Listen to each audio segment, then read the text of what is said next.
So happy to see you all.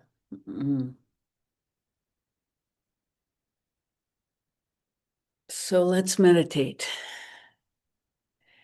Take your attention inside, and we're going to meditate with Namah Shivaya. Na meaning earth, Ma meaning water, which dissolves the earth. She is fire, which brings the water to steam. Va is Vayu, which is wind, which is the internal wind of our spiritual energy moving through the chakras and channels. And Ya is Yama, the Lord of Death, who is also the one who brings us to ultimate reality or cosmic consciousness. So this simple Namah Shivaya is the awakening of the energies within the central channel or the Sushumna, which is herself Tree Purusundari. And that means something to anyone who's studied Tantric Hindu philosophy. So that is the meditation. Namah Shivaya, earth, water, fire, wind, cosmic consciousness. And as we say these syllables, they will install themselves in us. We don't have to make an effort to find them. They just feel into yourself about how Namah Shivaya installs itself within you.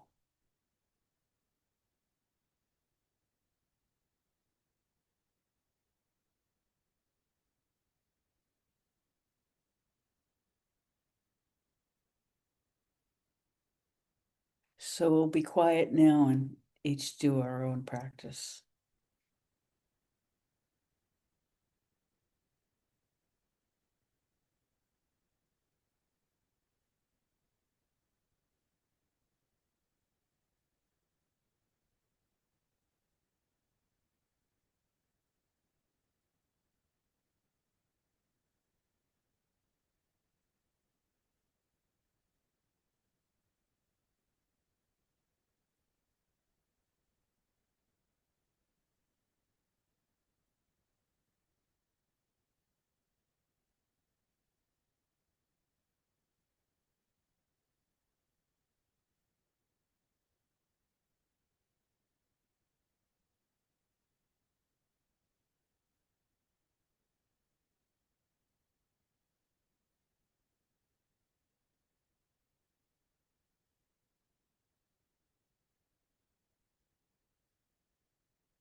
So if you start to get lost, bring your attention down below your belly button and just stay there.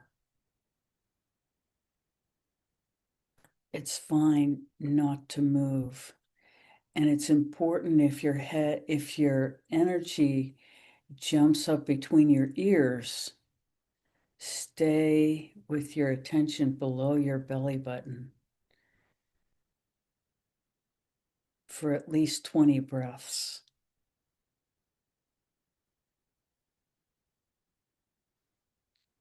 because there is a subtle or not so subtle retraining that has to happen,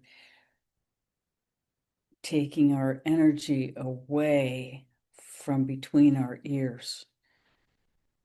And until that happens, the circulation of the energy won't really happen. So it's important to hold your attention in the energy center below the belly button.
So gently holding your attention inside,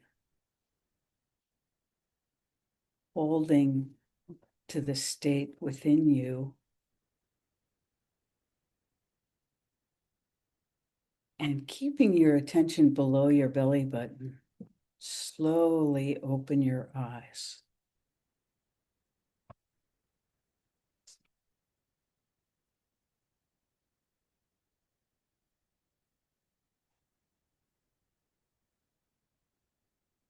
So we're really happy to be with you this morning.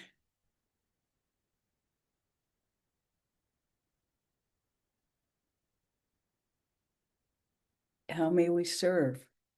Oh, the first thing we want to say before we talk is that any limitation that might happen because of what we say, we apologize for on the front side, because, and this is Rebecca speaking, because ultimate reality does not come into three-dimensional language easily. And so it's very easy to get confused. And I do not want my confusion to become your confusion. So, I'm actually thinking about, whether I'm going to continue doing this, because I am not an enlightened being. And I am not sure that such a thing exists in humanity, because evolution is a process. And anyone who has evolved enough to really be in that cosmic awareness is likely not here anymore. And so I'm just thinking about it, and I don't want to be responsible for promoting confusion. It's the opposite of what I'm trying to do. Although in saying this, I'm probably bringing in a lot of confusion.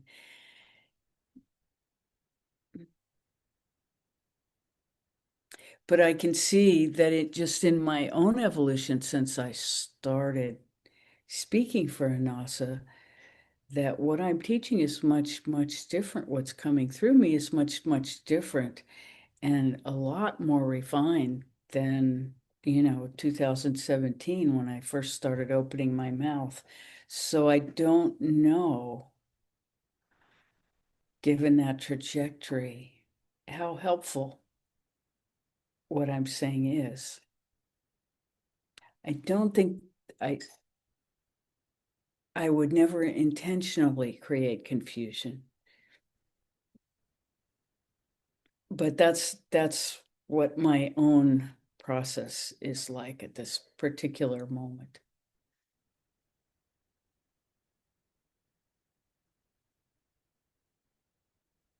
So happy to answer any questions.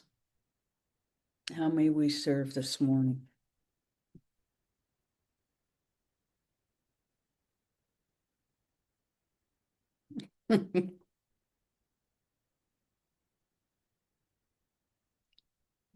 So they are saying that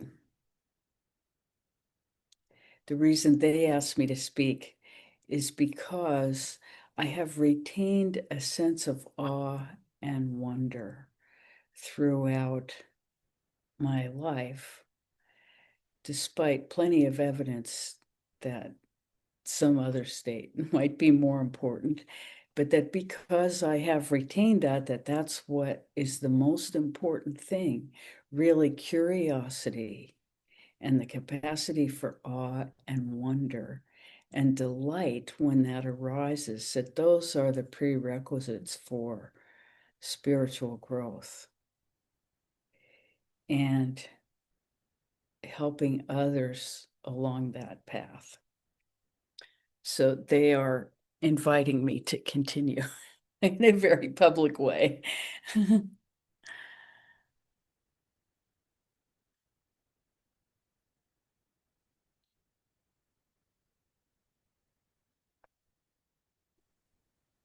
Good morning.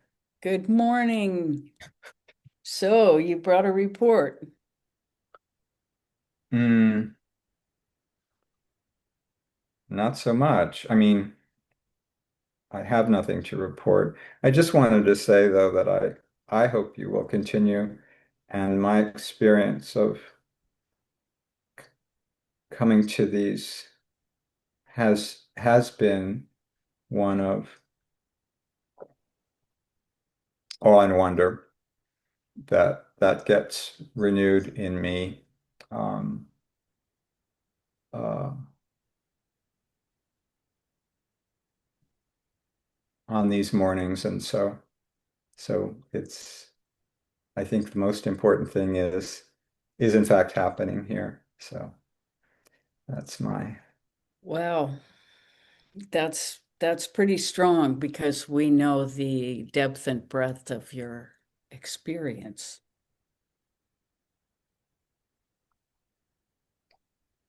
Thank you for that affirmation. That's that's very helpful. Our experience of you this morning is that there's some difficulty holding your attention below your belly button. There's some great resistance to that. And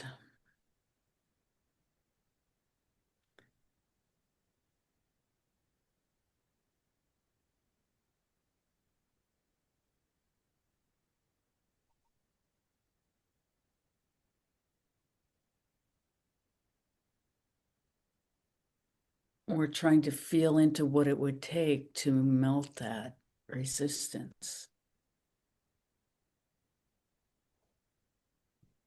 so that you could hold your attention there, because that's the leverage point for you, is actually funneling your attention down below the belly button and holding it there. And that is for you the exercise in faith that what you're doing has value to you, because that is the nidus of your resistance, in that just below your belly button, really engaging that as a part of you that needs to be reclaimed. Does that make any sense?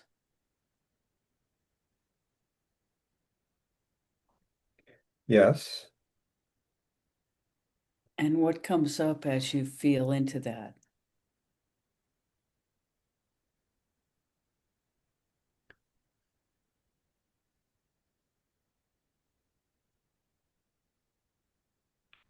Well, I feel the resistance that you're referring to very strongly. And And this, how do you feel it?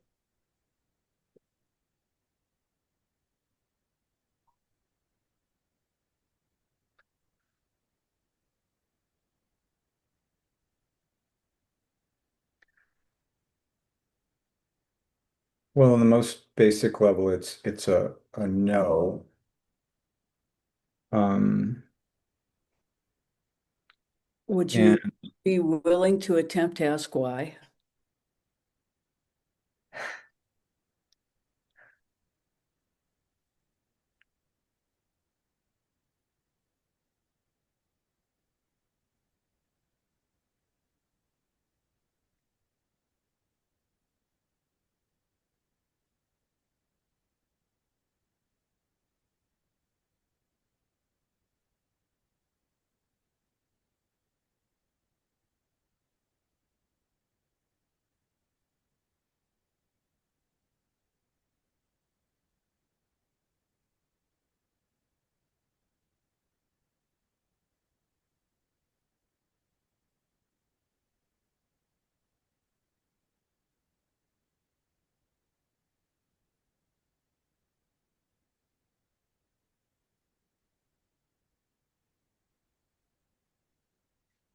So we're going to have you ask another question.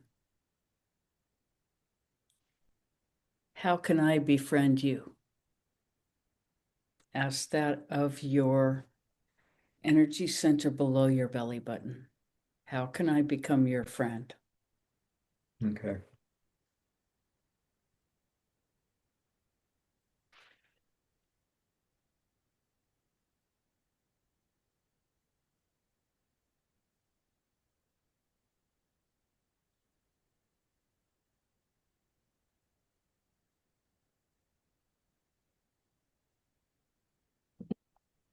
When you do that with your head, it closes your throat.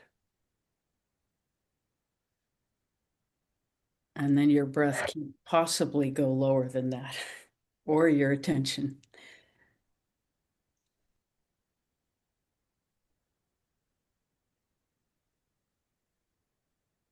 So Yes, first, please. first, keep my chin up. Yes. Open, like you're drinking in the nectar of bliss.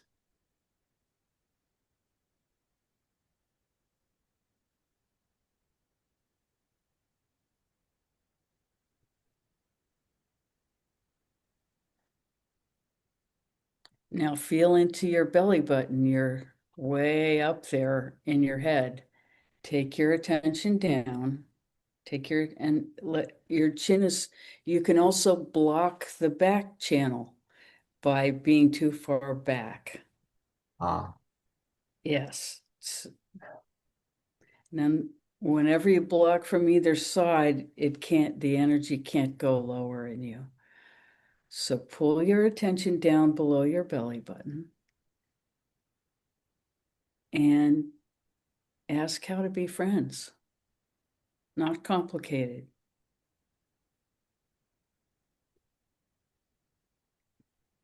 Yes. A little bit lower. You're getting to your heart.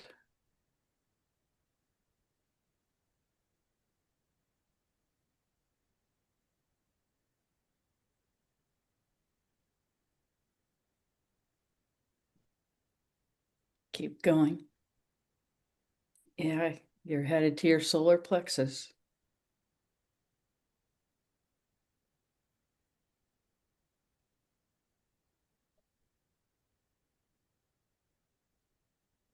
Yeah, just let it drop a little bit more.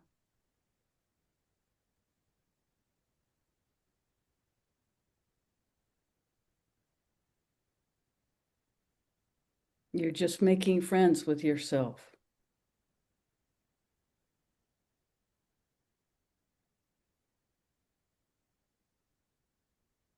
Nice. It's getting there. You're almost there. There it is. Breathe into that.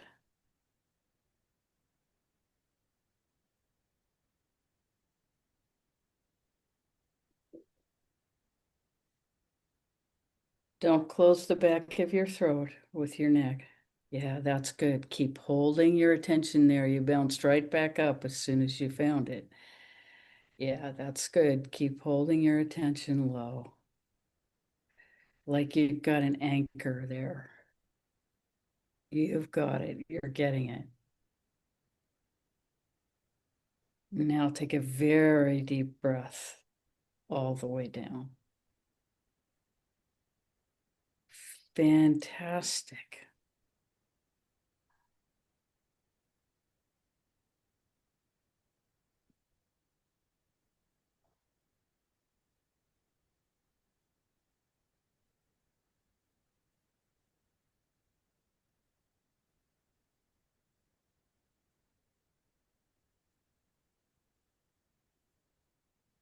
Now try breathing through your nose and out through your mouth.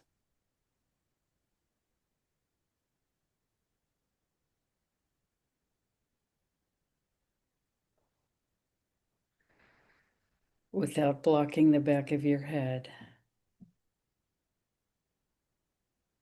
All the way down.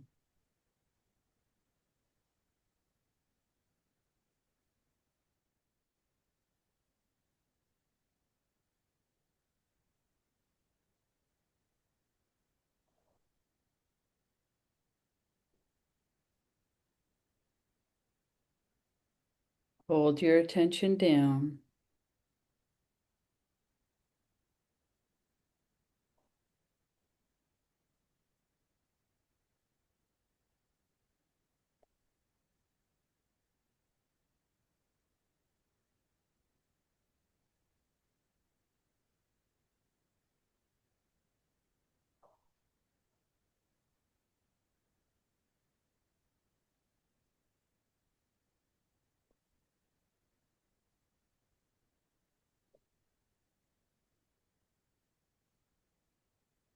Now ask, can we be friends?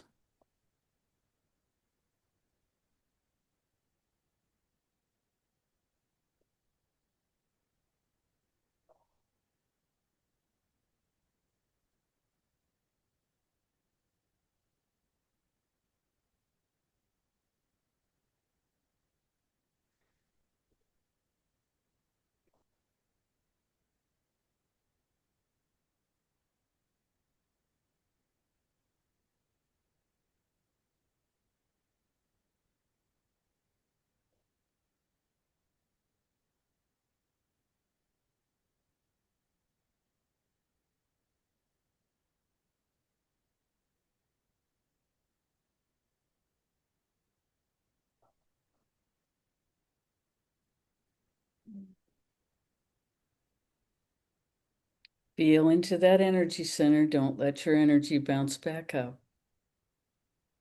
Yeah. Nice. Look at that.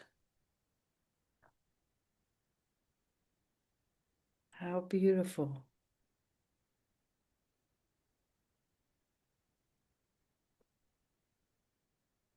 Quiet.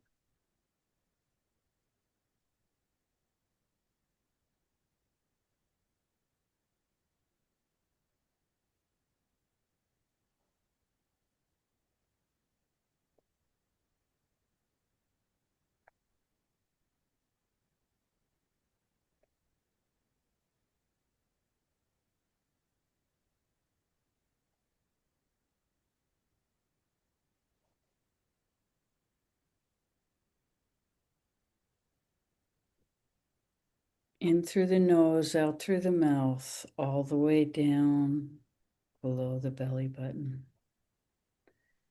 And feel the love being returned from that energy center. It's going in two directions now.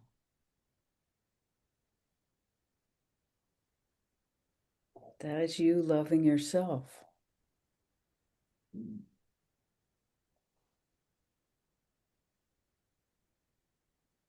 Yes, there is that balance point from your chin. You're finding it where you don't lock the front door or the back and the energy just goes down. There it is.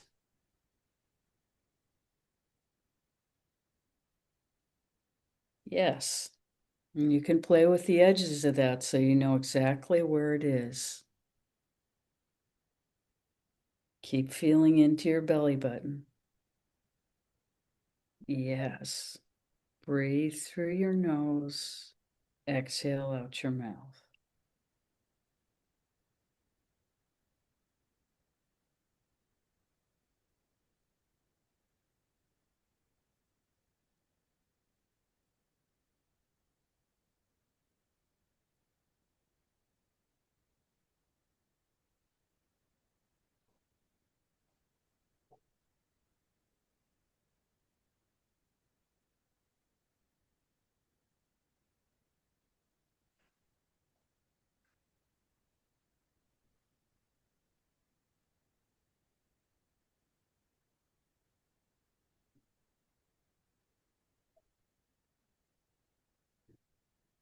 Nice.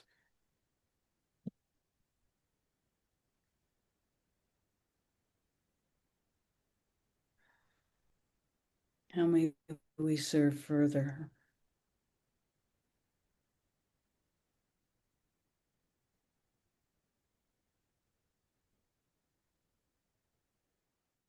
You don't have to respond, Wally. It's important that you keep doing what you're doing. You've got it. Yes.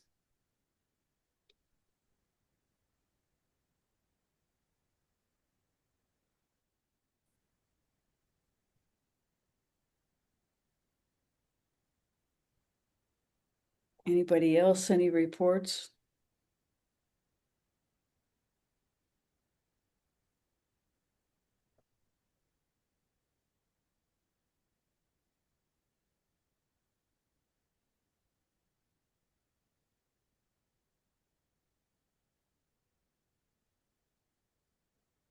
Just making sure that wasn't somebody who couldn't get in.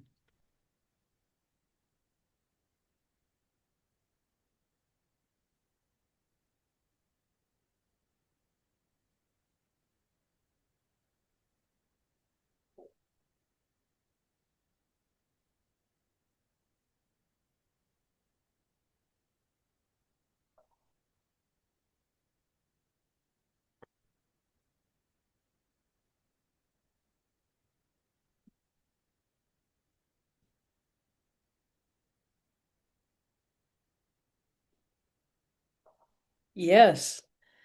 Mhm. There you are. Well, I'm glad we're all here today, and I'm glad you're here today. Mm. Thank you. Mhm. Um, what's been feeling kind of edgy to me and energetically, and I wonder if we can have a little astrological um, information, Well, if you don't mind. not at all. There has been what's called a stellium, which is when more than three planets are in one house. It's called a stellium. Even three is one. So that has been happening in Aquarius for a while. In addition, Mercury is retrograde, which means that it appears to go backwards in the sky. It doesn't actually go backwards, but because of the way the atmosphere is and the way the ellipses that each planet has, the way they happen around the Earth for certain periods of time, it appears to go backwards. And the experience is that communication gets difficult because Mm, Mercury is the planet of communication. And mm. so all kinds of relationship communication, electronic devices can become problematic. Um, uh, getting on the internet, which Oh is yeah. why when somebody was texting me frantically that I actually stopped and looked at my device thinking that, maybe they were trying to get in. No, it was a frantic text from somebody who wants money. So, we all get those all the time. So, so no. So, the other thing is that Rahu and Ketu park in two different houses, across from each other for 18 months. And this 18-month segment, it's been going on for quite a while, but this 18-month segment puts Ketu in Leo and Rahu in Aquarius. So wherever those two planets, wherever those two houses are for you, for me, that's my sixth house. K2 is in my sixth house of disease and debts and, karmic payback and details. And Rahu is in my 12th house of dissolution of everything, but, also very spiritual, a lot of spiritual intensity. And Mhm. so the two of those, although, and I say that because Rahu is not the most spiritual of planets, but the 12th house is the house of spirituality, of endings, and things like that. So 12th house for Rahu and Ketu is kind of, you know, paying a lot of attention to health right now for me. Mm, That's mhm, up in a big way. mhm. And the other thing about Rahu and Ketu is that they are planets, especially Ketu. Ketu is the planet of karma, of past karma. So wherever that is in your house, you're likely, whatever house that is in your horoscope, you are likely to have some past karma show up if that's activated in your chart. And what activates things are what's present in your chart and then the transits themselves. So Rahu and Ketu, they activate different parts of our karma. It's called the karmic axis because it activates whatever, we there are basically three kinds of karma. There's karma that has it for our entirety of lifetimes. There is karma that's ready to be experienced in this lifetime. And then there is fixed karma that we will meet. And that fixed karma, we can have some impact if we are in alignment with ourselves. Mm, Then that karma will still happen, but it will have a very different outcome from the worst possible. sure. So, and we're experiencing some of that right now with our health. Mm. But, so far it feels like the minimum hit. So, and since I've said that much, I might as well say it all. In the last 2 weeks, I was diagnosed with invasive ductal carcinoma of the Oh, breast, my left oh, breast. I discovered a lump, but I'll tell you about alignment. The week before I discovered the lump, one of my patients came in and said, I just met this Chinese doctor who treats breast cancer, and he thinks that breast cancer, a more malignant form, is coming up in women who had COVID, and he's able to treat it with his herbs. Isn't that magical? wow. And so I called this guy. That second I discovered the lump, I called and got an appointment. And I had an appointment the day before my mammogram. Oh my goodness. And he said, he said he requested, I made the appointment. When I made the appointment, he said, get an estrogen and progesterone level and send them to me immediately. So I wrote for the labs myself and went and did it the next day. And so he had that, and he also had me take pictures of 12 different parts of my body that he wanted to see. So that was his physical exam, and he had the laboratory exam. And so when he saw me, he said, you have a lump. And I said, yes. And he said, you probably have an estrogen positive cancer. And if you take my supplements for 21 days, your biopsy will be node negative. Hmm. And he sent Hmm. me his medicines immediately. And, I got them in 3 days. And I went to my mammogram the next day after I saw him. And it was at 4:30 in the afternoon, and I went in and the tech said to me, "Have you noticed any changes in your breast?" And I said, "Yes, I have a lump." Oh, she said, you're in the wrong place. You scheduled the wrong test. You have to have a mammogram with an ultrasound. And so the scheduler will call you tomorrow. She went and looked, and all the schedulers were gone for the day. She Oh, said, the scheduler will call you tomorrow. I can't give you a mammogram today. And oh, my goodness. so this is alignment in action. It doesn't look like it, but this is alignment. So the next day they call me, the first opening they have is the 18th of uh, February. And so the medicines arrived on the 31st of January.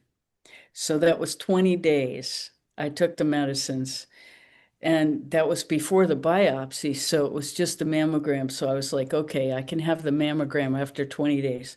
The mammogram showed the lump. She couldn't find any active lymph nodes. My. So a week later, I got the biopsy, and again, uh, that was the invasive ductal carcinoma was the pathological report. Estrogen positive, everything else negative. The treatment is lumpectomy, and probably one and done. Wow. If it's still node negative, that will be. So that's an example of fixed karma. It's going to happen. Mm. Sixth house. The sixth, K2 is in my sixth house. So the sixth house brings you the problem, but it also brings you the solution if you're in alignment. So, so Wow. this is an example of K2 in the sixth house. You get the health it's K2 is, I mean, sixth house is a house of disease. But it's disease that you can recover from. Mm. But I also have Venus ruling my eighth house, and Venus is not my best planet, and the eighth house is chronic disease.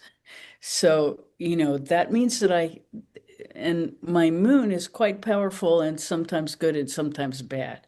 So Venus and moon are both really about the breasts.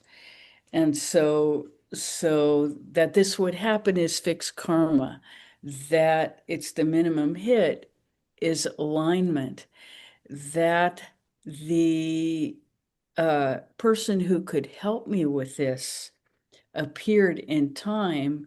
That is the guides. The Wow.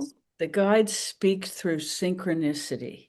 And that is the most profound example of synchronicity I have ever seen Wow. in my own life. Yeah. Yeah. So Gosh. this all speaks to alignment and how the astrology works. And, yes, these things happen. We're all going to die.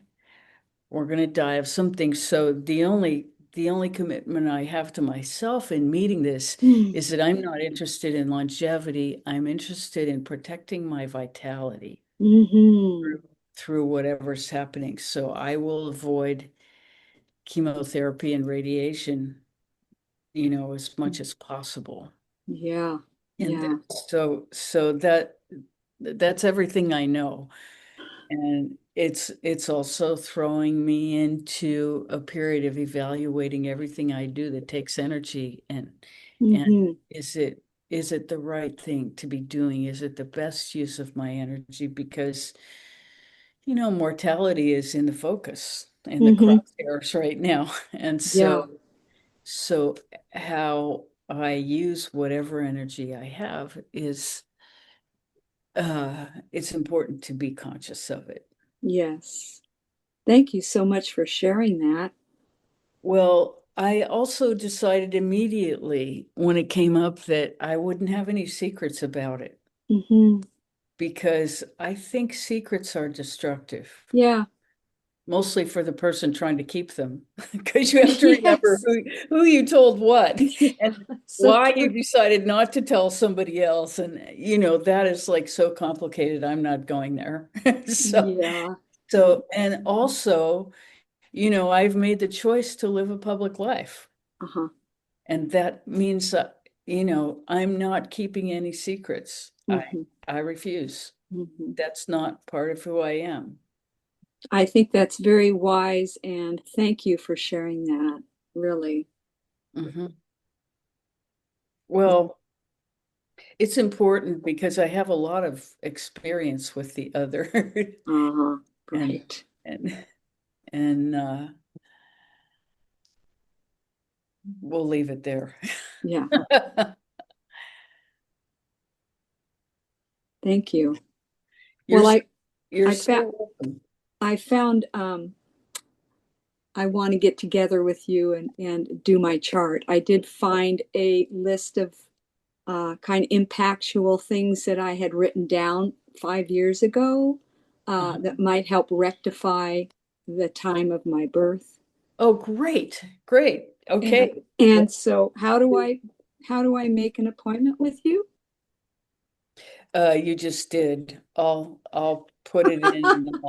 Yeah, Okay. yeah. Is And can it be? some others of you have contacted me too. I'm going to do it. I won't do it till, after this health crisis is Yeah, passed. yeah, yeah, So it will probably be a month yeah, we'll see how long it lasts. But yes, yeah. you're Okay, now great. on the list. Okay, And thank you.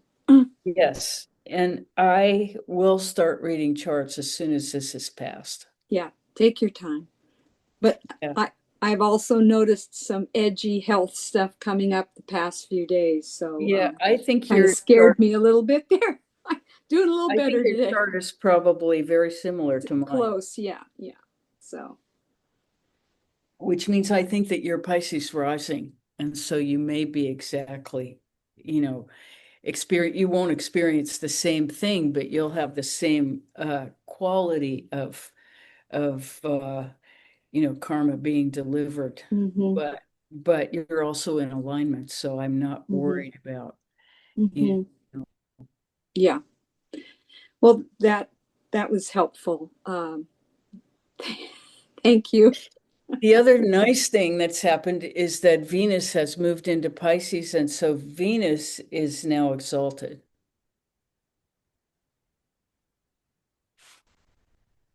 Let me just check that I'm telling the truth.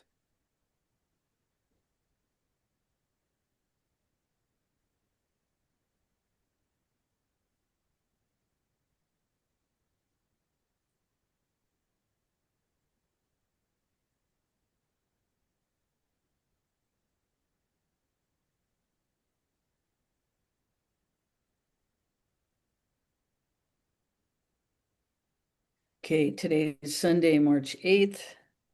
Venus is in Pisces with Saturn, but they are both in 8 degrees. But Venus wins. Venus wins the war. So, Okay. and the winner takes all.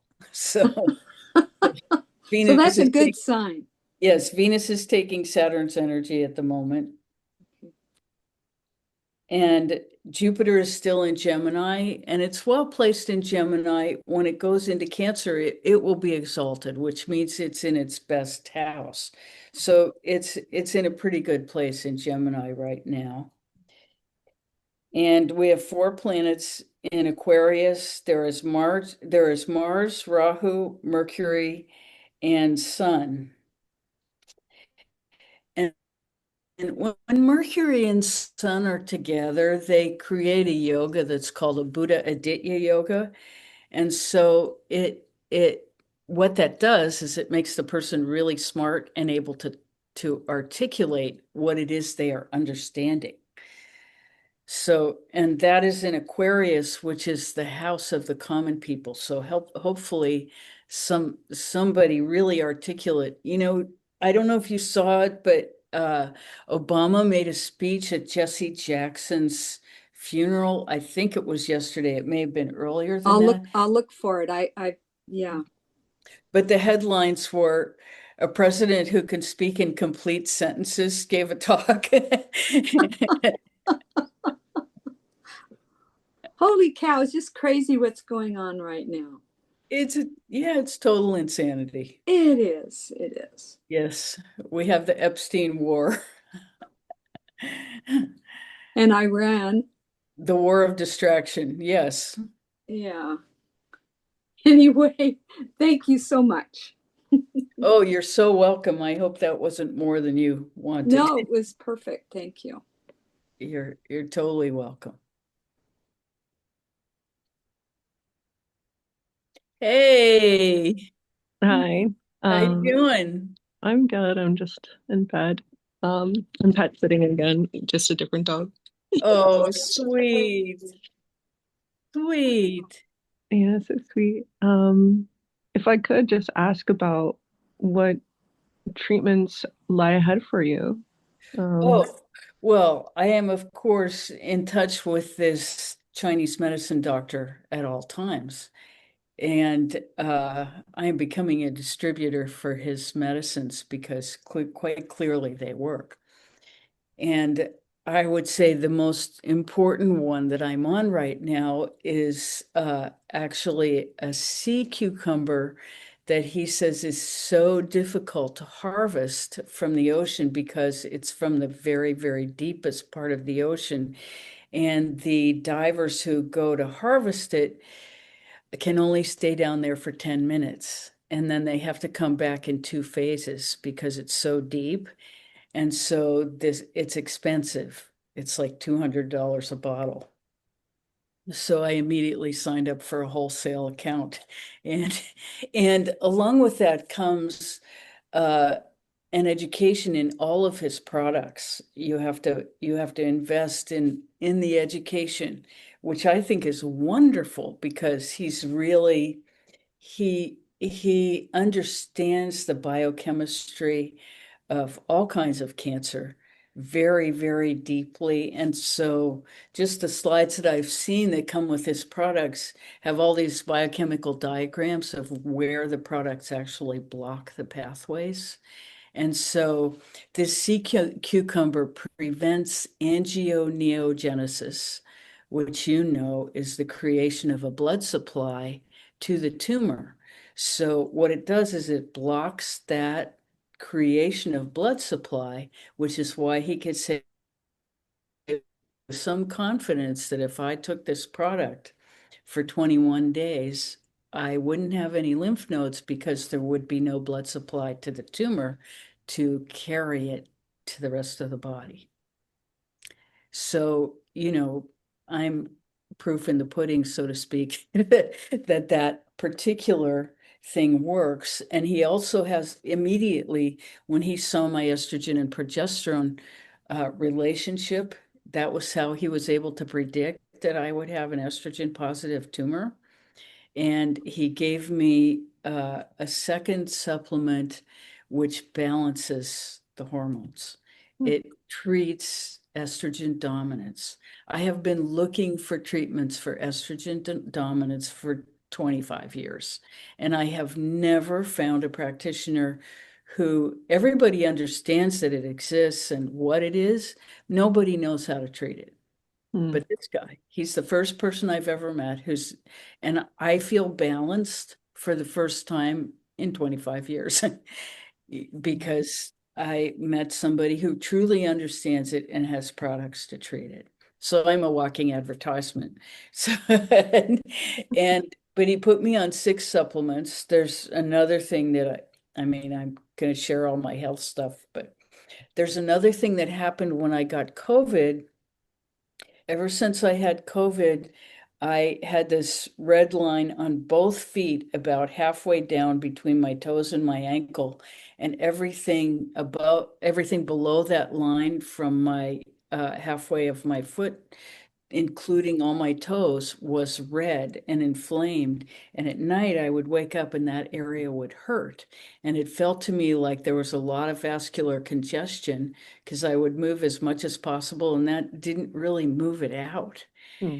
And so, but I had no idea myself how to treat it. And so he gave me 2 supplements for that. And I'll tell you what happened when I took his 6 supplements. The next morning, I woke up and went and signed up for Pilates, and I've gone almost every day since then.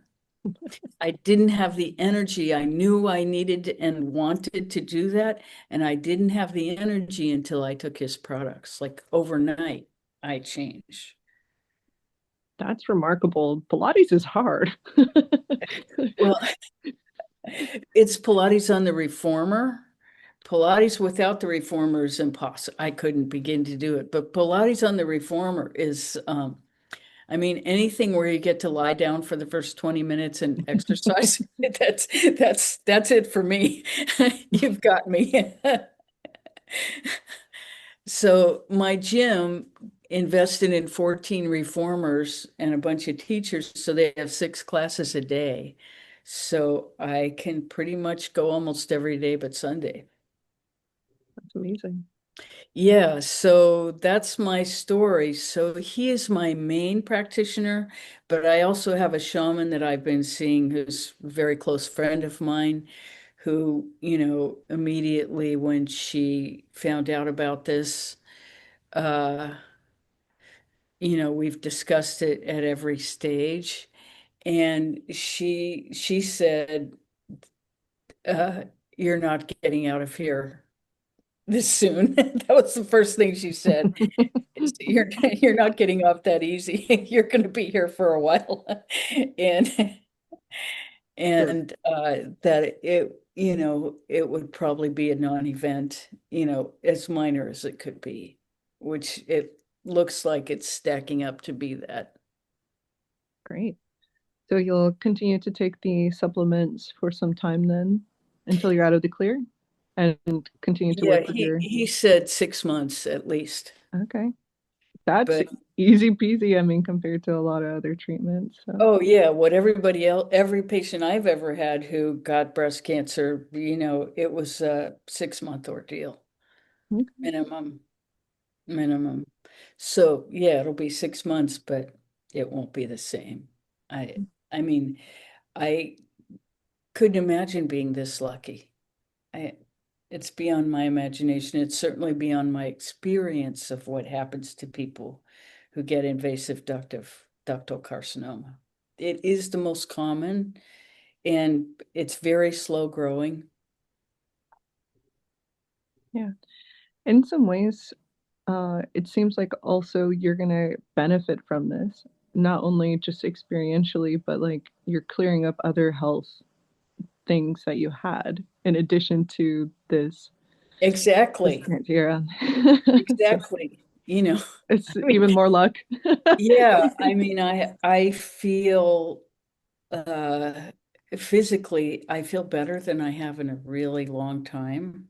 That's Isn't that amazing. amazing? I That's mean, amazing. who gets that? And because of the quality of my own work and the practitioners that I have surrounding me, fear is not part of the equation for me. And I think that that is probably the main reason why people get this cancer in the first place.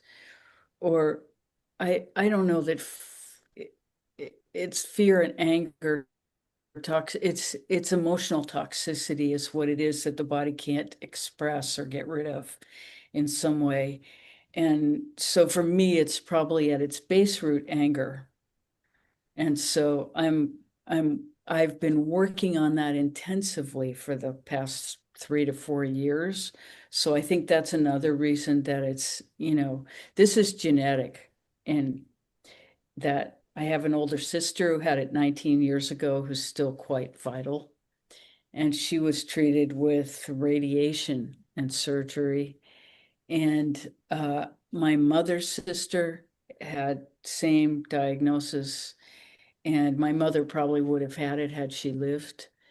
And so I think that, that's the drigda karma aspect of it, the fixed karma that can't be avoided.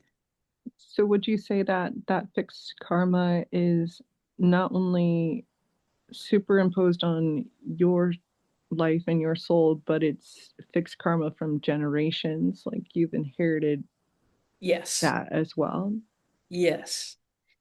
And it is my understanding that with deep enough uh, connection to the all that is, that karmic uh, layer can be removed from the lineage. Uh, there is the possibility for that to happen. So that's kind of my work right now in really deeply as possible, addressing the generational hostility, the anger, the yeah, that feels right. So that's really the work of this. but since I've been, intensely dedicated to unraveling that for a number of years now, and really, really doing it in whatever possible way life offers me.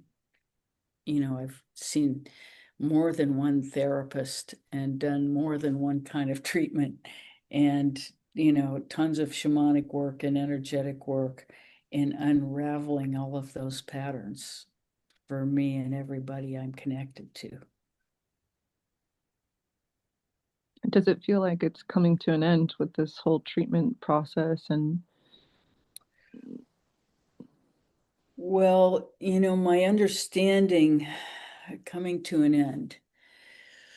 resolving, maybe? Yes, I can't answer that because every time uh, and this is my experience with everything spiritual work, is that, there's always this feeling that I already did this and it comes back, but it's a spiral as you spiral deeper through your own pathologies, and that there is no end point because something else is always under there. And also the guidance I've been given is that there is no such thing as enlightenment. There is process that is endless, and the result of that process is complete dissolution, which is, Namah Shivaya. So as long as we're here, we're part of that process. And so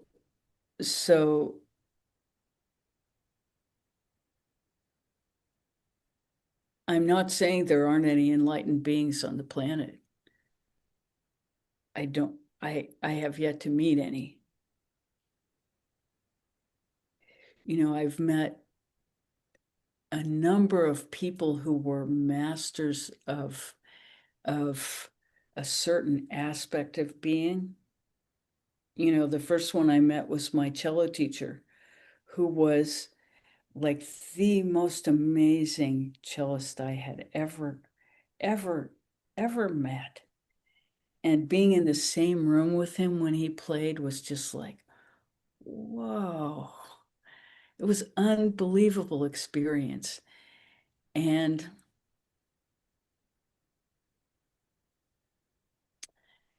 the fourth lesson, he tried to have sex with me. And so I was like, whoa, this person is like a complete master, but in this other arena, he's really screwed up.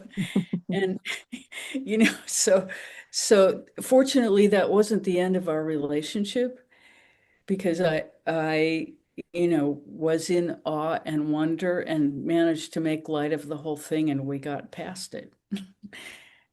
But and he was my teacher for a very long time, and we became close friends. And I'm sure that because of who I was at that time, that, I was giving all the wrong signals. I was in awe and wonder, and which is a total vulnerability. And so I had to do some reorchestrating of how I presented, because I did attract that. I didn't, I looked like I was interested in that, but I wasn't. So what I'm saying is that people can achieve incredible mastery in certain arenas, but being a complete master of oneself is, as far as my experience, although I have certainly read about a lot of saints who and I have met people with incredible powers. So I can say that. And I will also say that I'm intensely grateful to my own teacher who changed my life. I would not have my education. I would not have any of the accomplishments that I've had in my life without my spiritual teacher that I lived with for 30 years. And so I am completely grateful and indebted. And I'm going to leave it at that. And I still have a lot of awe and wonder about all those experiences. So that in totality is what my understanding is about that question, that there is always more to be done. And I can't, the person who comes to, I mean, there are a number of Indian saints who come to mind. One of them is Ramana Maharshi. He spent decades in a cave, completely unaware that he even had a human body. And so, he was not all that human, even though he was still here. So, and I have yet to actually uh, how do I say this? I think that I have had experience of his energy through Gangaji, but I that's all I can say about it. I don't know that I haven't been to his physical site yet. That's on my bucket list, as you know. We'll go. Yeah. Yeah. Well, thank you for all that. And I just wanted to, I hope that answers your question.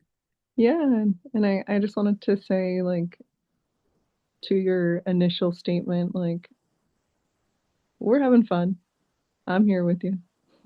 Yeah, it's amazing, isn't it? Hmm. I mean, it's really, yeah. And I love you. Oh, it's totally mutual. I love you. I mean, living from love is the most incredible opportunity that a human being is ever offered, I think. And that's really the root of what any spiritual practice is about. It's living from love. And, to have that opportunity. And also, I credit Swamiji with, creating that for me, that experience, and encouraging the coming back to over and over and over until it becomes the primary motivator of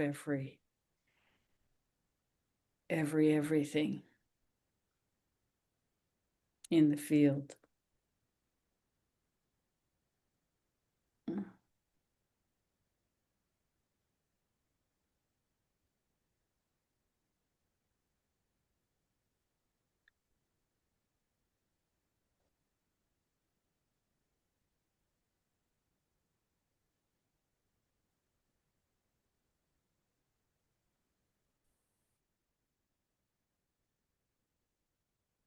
And also, a great teacher about the keeping of secrets and not keeping secrets, and how destructive that is.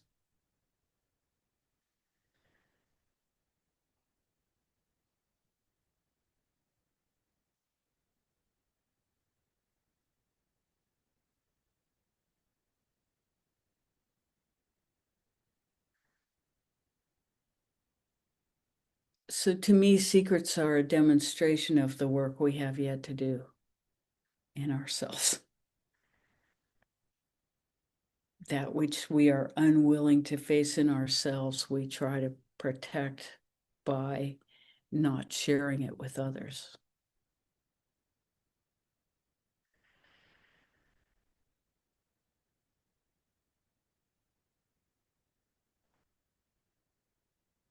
Now, I'm not, there's probably an exception to that. I'm not finding it in myself at the moment, but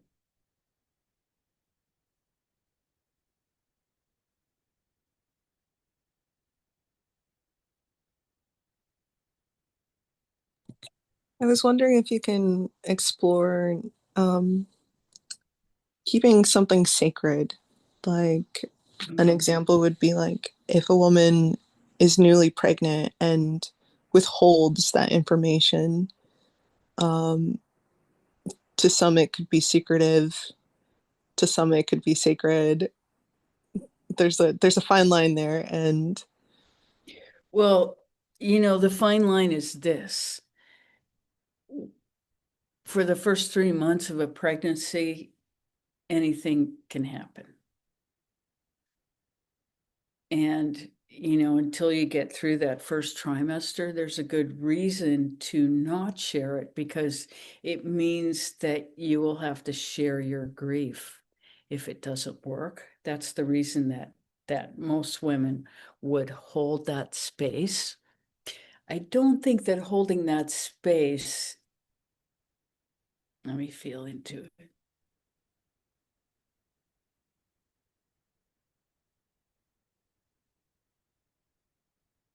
It's a very individual matter when to share that. The celebration can only happen after the first 3 months for anybody who who understands the reality of the difficulties that a woman's body can have in really establishing that pregnancy in the first 3 months. There are a lot of hurdles that have to be met. I mean, it's such an amazing process, the creation of another human being. And in that 3-month period, there is no guarantee that it will be successful. Even if you've had numerous successful pregnancies before that. So, it becomes an issue of when do you share and how do you make that choice? And that's very, very individual. And I have complete respect for any choice that anybody makes in that situation.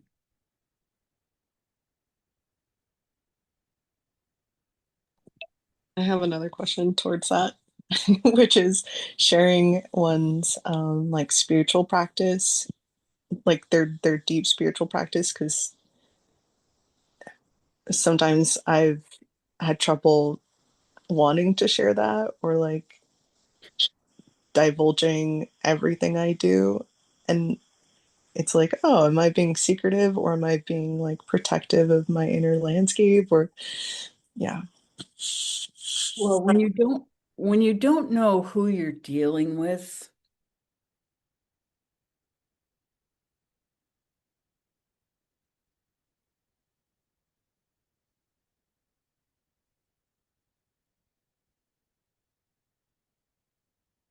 it's some and when you are, it's the motivation is very important behind why you share or don't.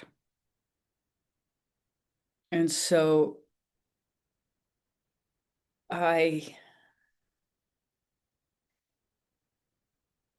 some people's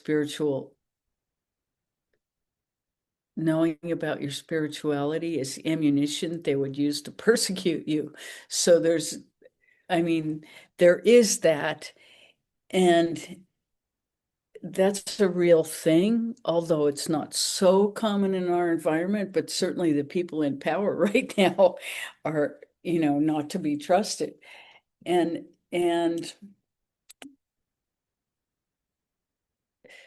so it's okay to be sure of who you're talking to before you share the intimate vulnerability that comes from you know, giving somebody an experience of the love that your own inner is really resource from.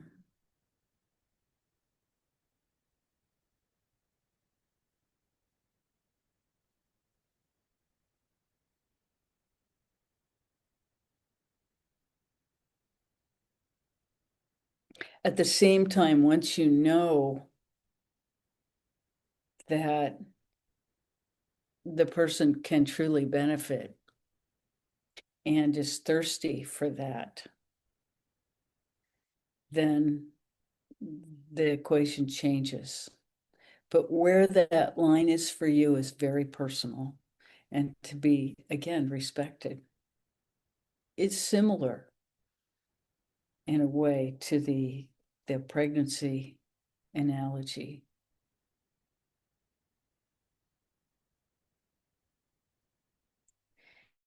And some of it, is just our own comfort with sharing intimacy. And it takes a lot of life experience, at least it has for this being, to be comfortable sharing intimacy with those with whom I'm not already intimate. And spirituality is intimacy. It's exactly what it is by definition. So it takes some, willingness to live from awe and wonder and love, and fearlessness is what comes eventually.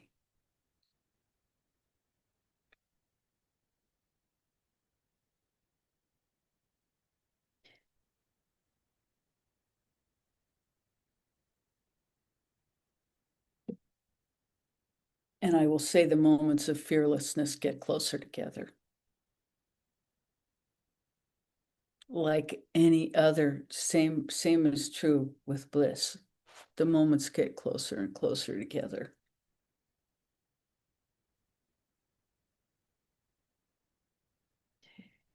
And, with the things in ourselves that we are trying to address, they begin to get spaced out further and further, the experiences of that.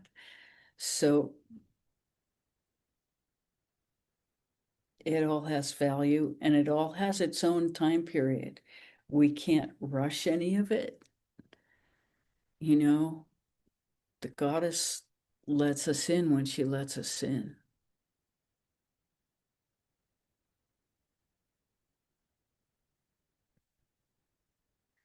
And when that happens, all we can do is be grateful.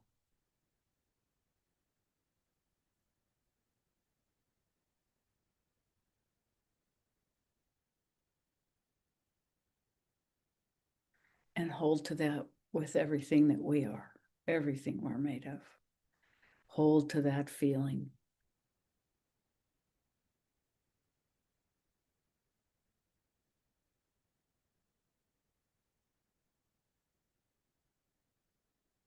And then, there's a certain point where no amount of gratitude can be enough to meet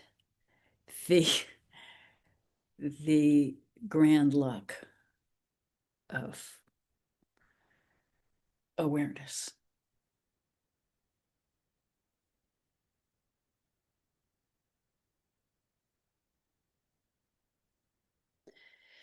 So on that note, we're 3 minutes from, yes, come on in. I'm coming on in. Thank you for such a beautiful conversation this morning. I am grateful for all of us, and I'm so grateful for you. And please hang in there with us, please. Oh, thank you. Thank you. Well, I'm going to close today with apologies for anything I've said that isn't true, that might be the slightest bit misleading to anyone. I'm expressing extreme gratitude for that the guides have brought through me, and so much love and respect for each of you. And may you live from that. And may all beings be free. We dedicate everything that has come through this morning to all beings who might not have the blessing to be here. May all beings be free. So much love to you all. Thank you for coming. We'll see you next week. Bye for now.